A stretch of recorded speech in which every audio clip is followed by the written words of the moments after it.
2 araw ng puyat at lumalakit nangingitim na rin ang eye bags ni Laila dahil sa kakabasa ng mga historical books tungkol kay Queen Aurora. Sukong-suko na nga ang utak niya roon at parang hindi na niya kayang magpatuloy pa. Hanggang sa nakatulugan na nga niya ang pagbabasa at bumagsak pa ang ulo niya sa nakabukas na libro. Hindi niya namalayan na biglang humangin ng malakas sa kanyang paligid hanggang sa unti-unti siyang higupin ng librong iyon. Oras na naman na.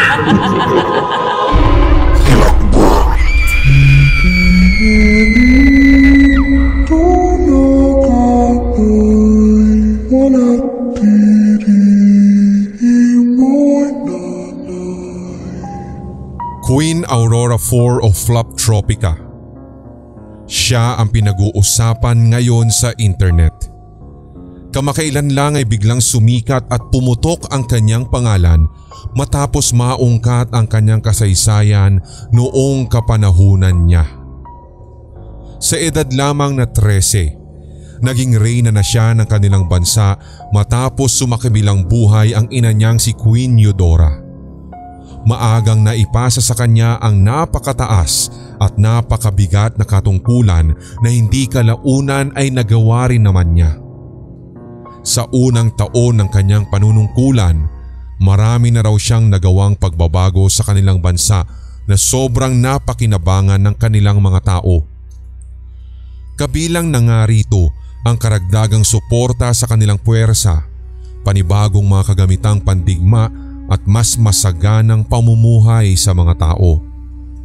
Sa edad na 16, unang beses na mapasabak si Queen Aurora sa isang giyera. Ngunit sa halip na makipagbakbakan, siya mismo ang lumapit sa kalaban at nakiusap. Meron kasing teritoryo na inaangkin ang mga ito. Ang teritoryong iyon ay nahahati sa pagitan ng kanilang bansa pati ng kabilang bansa. Dahil dito, nagbigay siya ng mungkahi sa lider ng bansang iyon na pag-usapan ng mabuti ang kanilang problema. Huwag nang idadaan sa dahas at sa halip na pag-awayan ng teritoryo, bakit hindi na lang daw nila ito paghatian upang silang dalawa pa ang makikinabang? Dahil sa maayos na pakikipag-usap, nakuha rin niya ang loob ng lider na iyon at sa bandang huli, pumayag din ito sa kanyang suwestyon na paghatian na lamang ang pinag-aagawang teritoryo. Sa paraang iyon kasi, bukod sa pareho nilang mapapakinabangan, ay mapapanatili pa ang kapayapaan sa kanilang pagitan. Sa lahat ng mga naupong leader ng Floptropica, siya lang ang nakapagpatigil ng giyera nang hindi gumagamit ng armas at dahas.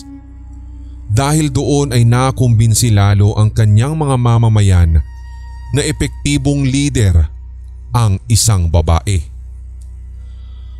Noong ang inapakasi niya ang namumuno, may mga pagdududa pa rito ang mga tao kahit marami naman itong nagawang mabuti para sa bansa nila. Pero mula nang siya ang maupo sa trono, doon tuluyan nang nakumbinsi ang mga tao na mahusay ring mamuno ang mga kababaihan. Kaya naman mula noon ay tumaas na rin ang tingin ng mga ito sa isang babae, lalong-lalo na sa kanya. Bukod pa roon, nagtataglay rin daw ng labis na kagandahan si Queen Aurora. Noong kapanahunan nito, ito ang maituturing na pinakamagandang babae sa buong mundo. Naikukumpara pa nga at sinasabing mas maganda pa raw si Queen Aurora kesa sa mahal na Birheng Maria. Marami nga ang naniniwala na nasa katauhan daw niya ang mahal na Birhen kaya ganoon na lamang siya kaganda at kabukal ang puso. Marami pa nga ang humanga sa kanya dahil doon at halos ang karamihan ay sambahin na nga siya.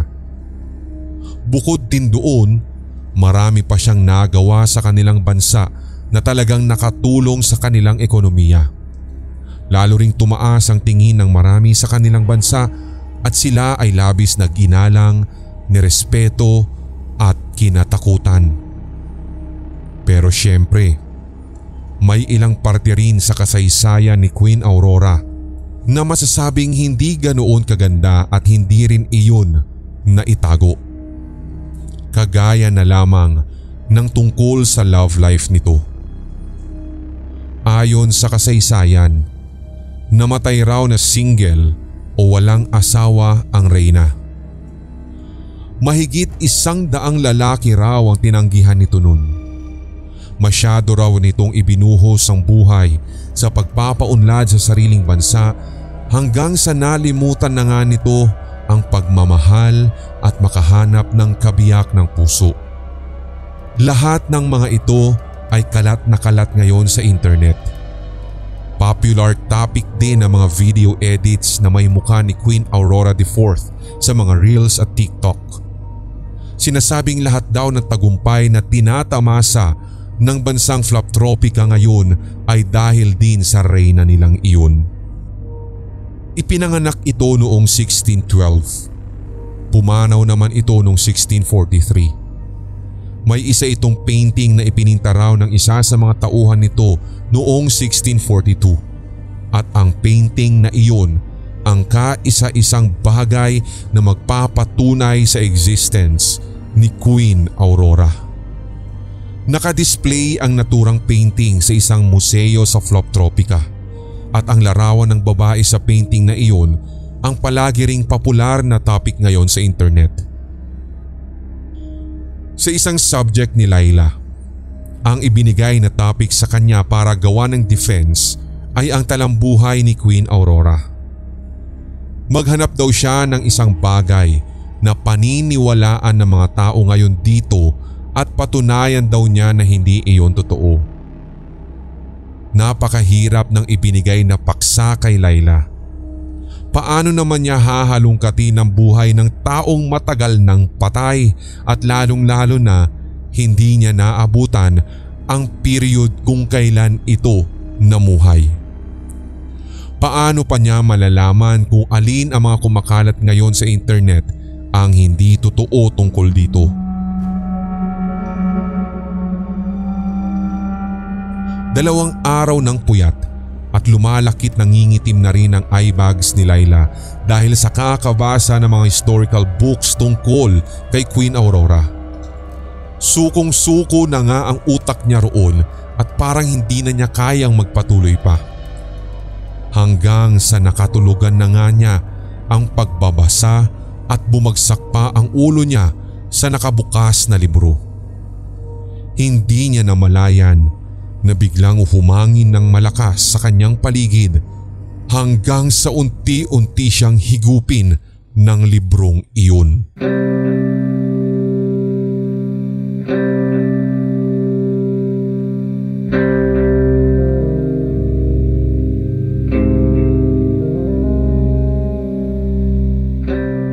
Nang magising si Laila, nagulat siya sa kakaibang nakita sa paligid. Hindi siya pwedeng magkamali. Puro luma ang lahat ng mga gusali, pati ang damit at sasakyan ng mga tao. Lahat ay luma. Pati ang paningin niya ay medyo luma rin. Sinubukan niya magtanong sa mga tiga roon pero walang sumasagot sa kanya. Parang hindi nga siya nakikita ng mga ito. Sa paglilibot niya sa paligid, doon lamang niya nalaman na nasa bansang Floptropica siya at ang kasalukuyang taon na kanyang kinaroroonan ay 1635. Nagulat siya at doon lamang niya nalaman na nasa lumang panahon siya. Kinabahan sa una si Laila pero bigla niyang naalala ang research project na ipinapagawa sa kanya.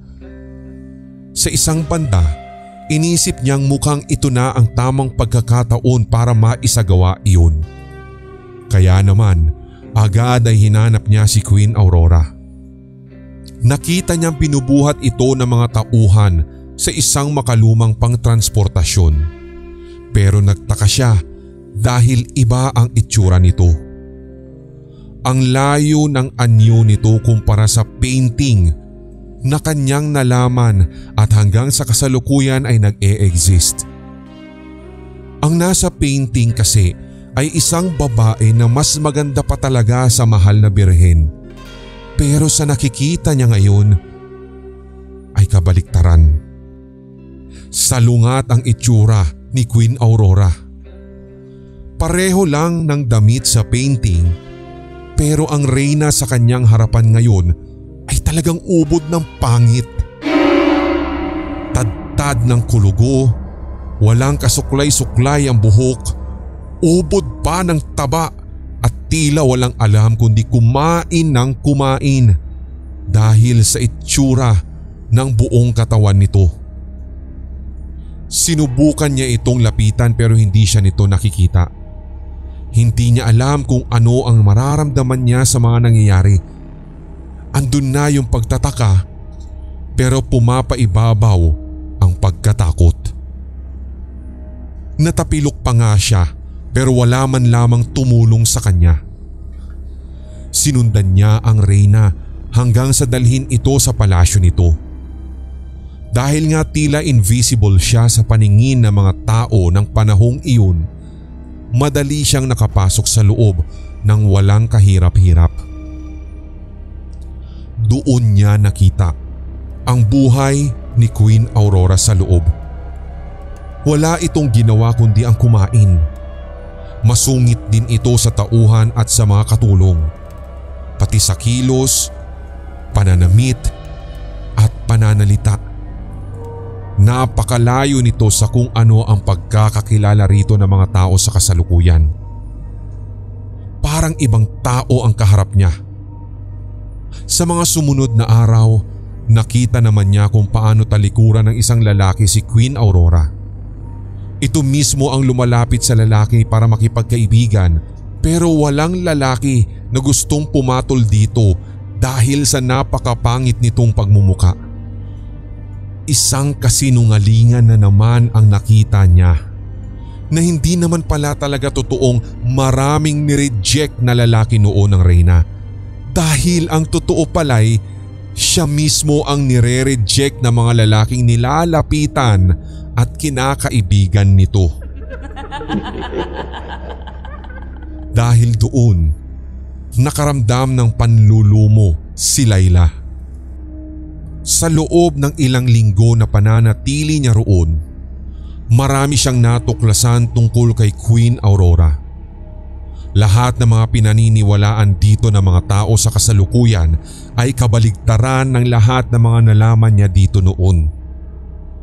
Ang tanging totoo lang doon ay nang maging reyna ito sa edad na 13 dahil sa pagpanaw ng ina, pero kahit ganoon, hindi rin pala ito magaling mamuno.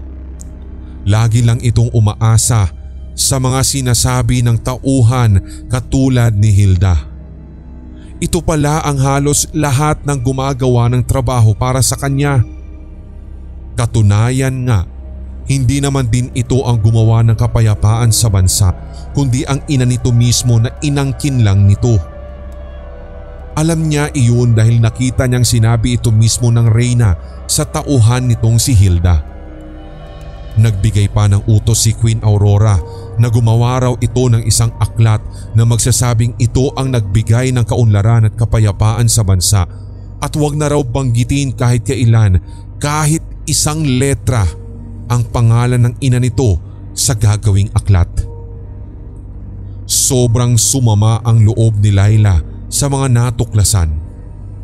Ngayon lang niya nalaman na ganito pala kasama ang ugali ng babaeng iyon. Napakalayo sa ugali at personalidad na umuusbong at pinag-uusapan sa internet sa kasalukuyang panahon. Mabilis ang tumakbong panahon. Dumating agad siya sa panahon na dinapuan na ng malubhang sakit si Queen Aurora hanggang sa maratay sa kama. Andun at nasaksihan din ni Layla ang pagbabakbak ng balat nito at ang tila ba'y pag-aagnas ng muka. May malubha raw itong sakit sa balat, pero ng panahon na iyon ay wala pang lunas. Batid na rin ng babae na malapit na raw itong mamatay. Kaya naman nakiusap ito kay Hilda na magsulat pa ng mga fabricated na historical facts tungkol dito para bahalang araw ay hindi maging masama ang tingin dito ng mga tao. Ang mas masaklap pa roon ay nagpaguhit din ito sa isang painting ng larawan ng isang napakagandang babae na hindi naman pala nag-e-exist sa tunay na mundo. Ang painting daw na iyon ang ipinakalat nila at sinabing ito ang tunay na itsura ni Queen Aurora. Ipakalat daw iyon sa oras na siya'y mawawala na. Ayaw rin nitong maalala ito ng mga tao sa hinaharap sa ganoong pagmumuka. Lahat na yata ng kasinungalingan sa mundo ay ginawa na ni Queen Aurora para mabago nito ang sariling kasaysayan. Doon naging malinaw ang lahat kay Layla na isang malaking kasinungalingan lamang ang lahat ng nalalaman ng tao tungkol dito, lalong-lalo na sa panahon ni Layla.